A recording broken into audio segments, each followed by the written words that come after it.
A partir de agora na sua TV F7, conheça um pouco mais.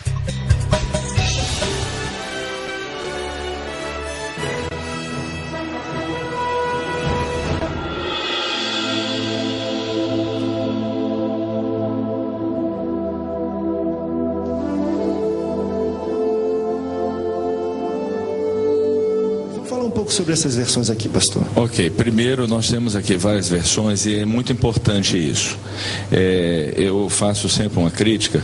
Eu digo que a Igreja Católica, a Igreja Romana, não foi uma boa depositária dos escritos, porque houve modificações, distorções.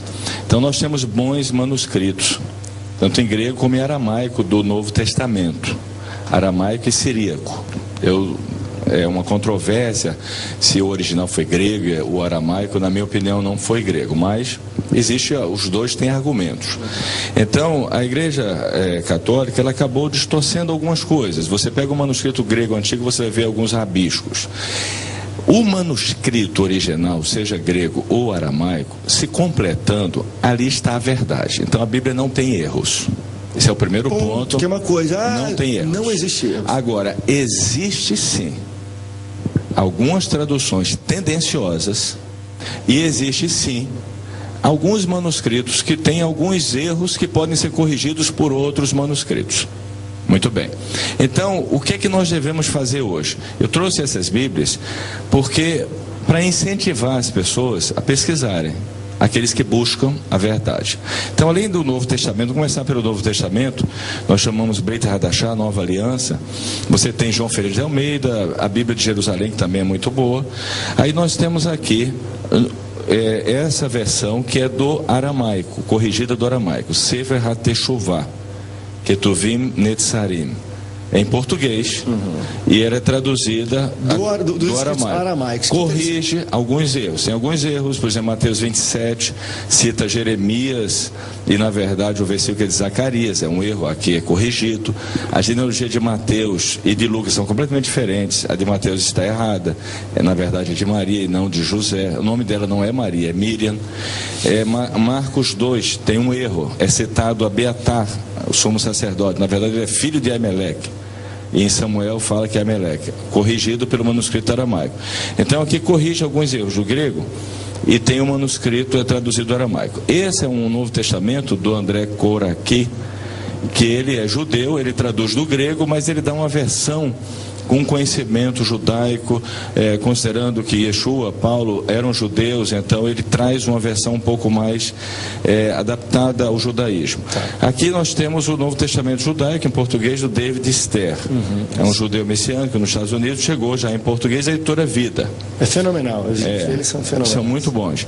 E somado à edição fiel, eu gosto muito também do João Ferreira de Almeida, tem a Bíblia Jerusalém, e aí nós temos esses livros que é interessante aquele que é buscador da verdade ter acesso, né, para ter a revelação de Deus. E a parte do Tanar, a gente não chama Antigo Testamento, que é pejorativo. Tanar, que é um acrônimo que significa Torá, Nevi e Ketuvim. Torá, os 5 primeiros livros, está aqui. É essa aqui, a Torá, que a gente é conhecido como Pentateuco. Pentateuco, exatamente. Que são os livros, a lei de Moisés. E o Tanar, como um todo, que são todos os livros. São 24 livros, mas são os mesmos livros da Bíblia evangélica. Só que no Tanar, por exemplo, todos os profetas pequenos é um livro só, por isso que são 24. Não, isso também a gente vai conversar sobre. Mas são os mesmos livros, só que é considerado um livro só, e Samuel e Reis também são considerados um livro só. Só para completar isso, depois o Novo Testamento os pastores vão abordar, o Tanar foi compilado por Esdras numa grande assembleia. Então ele foi que reuniu realmente o que nós conhecemos hoje como Tanar, e é conhecido na Igreja Evangélica pelo Antigo Testamento. Embora oficialmente ele foi compilado após a destruição do templo pelo judaísmo rabínico, né? E são os mesmos livros, é bom ressaltar, da Bíblia evangélica.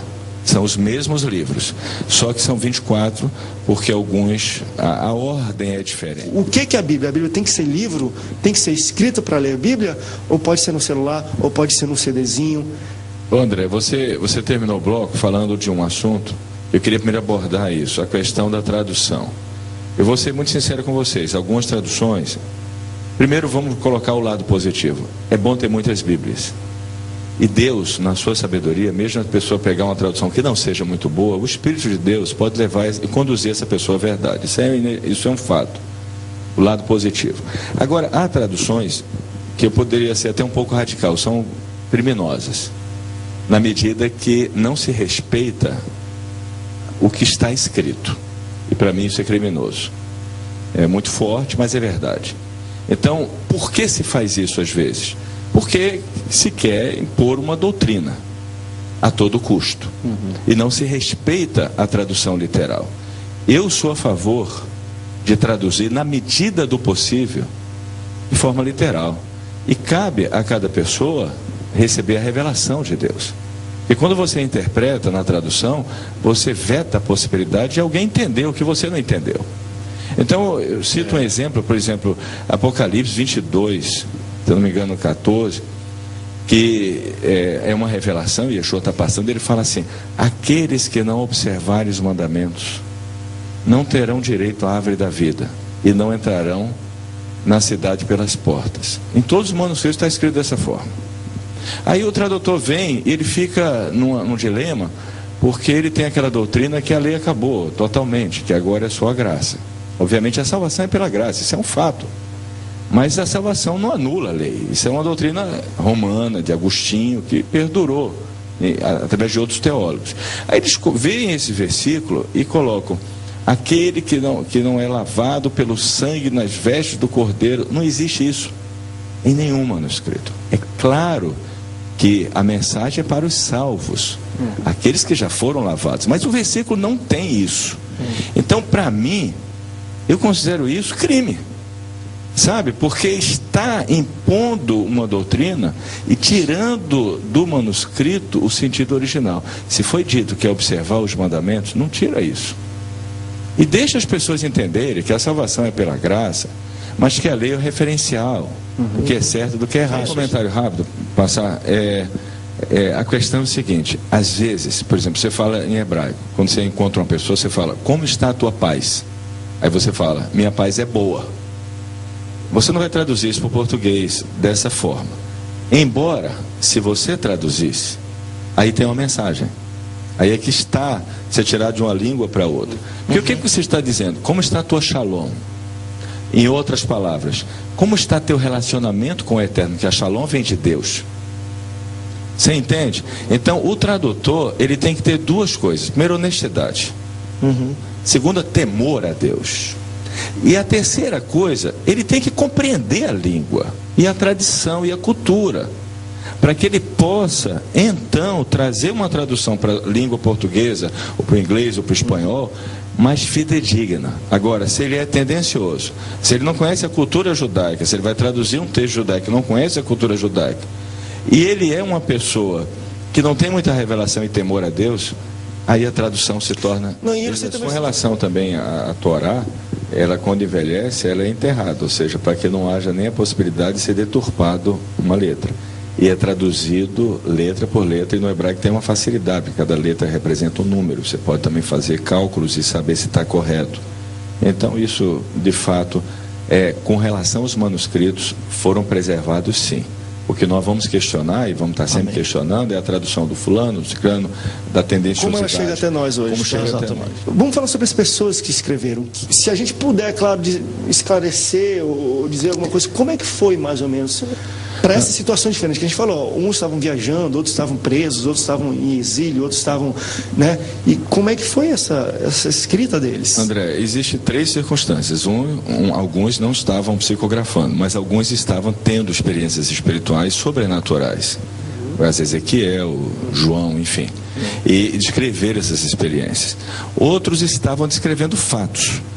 Muita gente, aquela situação de Saul, que achou que falou com Samuel e não era Samuel, mas a pessoa descreveu o fato. A pitonisa, né, aquela mulher, disse que era Samuel, mas não era Samuel. Então, às vezes, as pessoas estavam escrevendo os fatos que estavam vendo, e eram capacitadas para isso, para escrever esses fatos. E outros receberam, não numa revelação sobrenatural, visitando o céu, mas em terra, receberam a visão de Deus e a inspiração e revelações e colocaram isso por escrito. Agora, só fazendo ainda um adendo ao que foi falado no anterior, o perigo das pessoas interpretarem, escreverem livros, é porque você vai perder muito, porque essa pessoa, como todos nós, somos muito limitados. Eu posso ler um versículo que eu não vou entender, e o pastor pode ler, ele vai entender. Ninguém é dono da verdade, é Deus que revela as coisas. Então, eu vou citar 2 exemplos que se perderiam completamente. Por exemplo, a primeira letra da Bíblia é o Beit, de Bereshit, no princípio.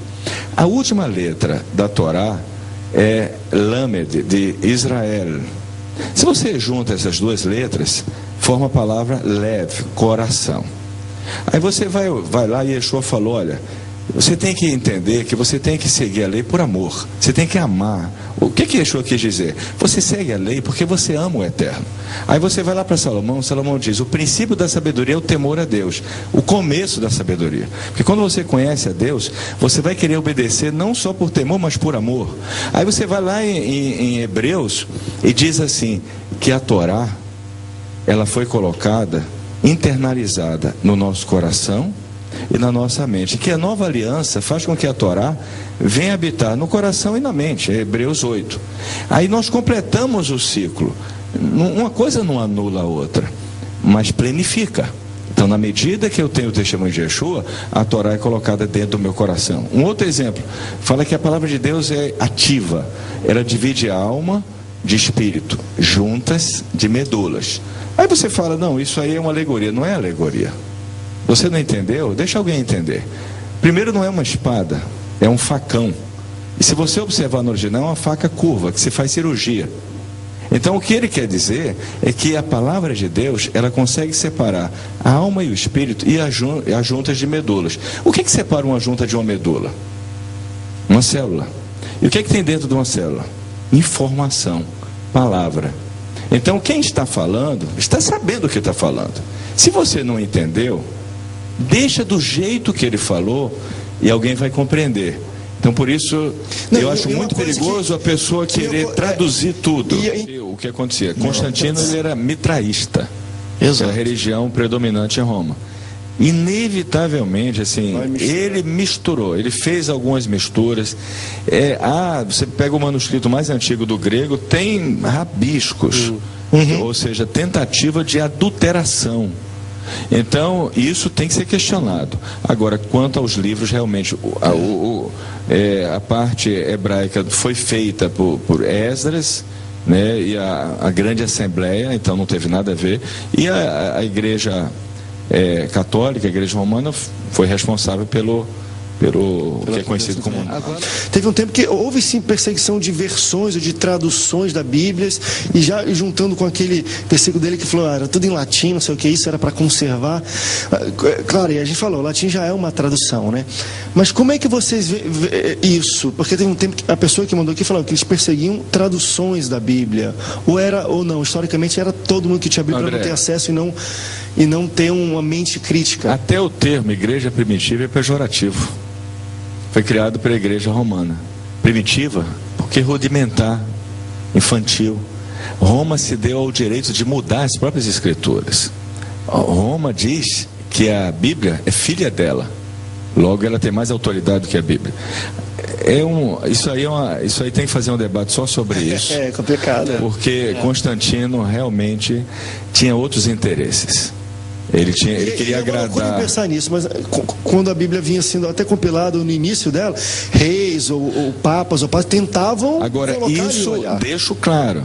Isso não existe hoje manuscritos que podem ser pesquisados, não adulterados. Por exemplo, na Biblioteca Nacional de Paris, tem o livro de Mateus em hebraico. Na Biblioteca de Viena, Áustria, tem algumas cartas do apóstolo Paulo em hebraico. Foi encontrado em Israel. no Museu Britânico, manuscrito do Novo Testamento em aramaico.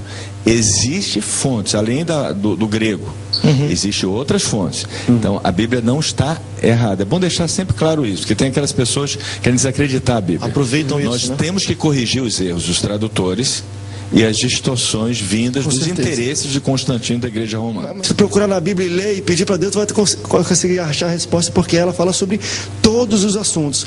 Mas sobre isso de outras religiões ter a Bíblia como uma literatura sagrada complementar, junto com outros livros que você vê, e às vezes outros livros que batem a... Olha, eu vou ser sincero com você e vou ser claro. Eu acho que a Bíblia só é realmente considerada um livro verdadeiramente sagrado pelo judaísmo e pelo cristianismo. Não vou entrar no mérito se o cristão ou o judeu verdadeiro, não vou entrar nesse mérito. Agora, o restante tenta usar a Bíblia, por ser um livro que tem credibilidade. Outras religiões tentam usar a Bíblia do jeito que eles entendem, criando suas próprias doutrinas. Então, não se submetem à Bíblia.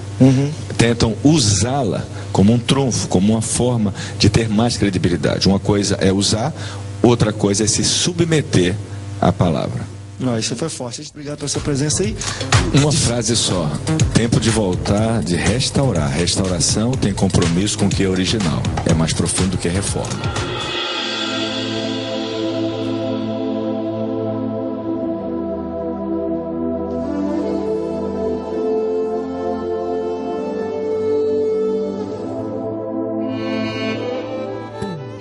Você acabou de assistir Conheça um pouco mais.